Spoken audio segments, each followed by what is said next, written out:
Hey, to use equalizer settings of your Realme Buds Air 5, all you have to do is just to be connected with your smartphone, iPhone or Android, and be connected with the Realme Link application. If you don't know how to do this, I've got a tutorial on my channel.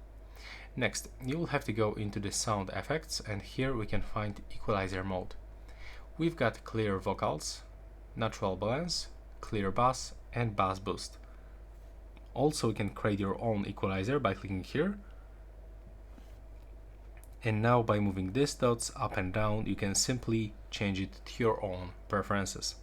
When you click here, you can even set a name for this equalizer. And then click here. Now we can just go back, and as you can see here, we can find our custom equalizer preset. When you go back, you can even increase the dynamic bass by using this function just right here. And yeah, that's all for this video. Right now, please subscribe to my channel.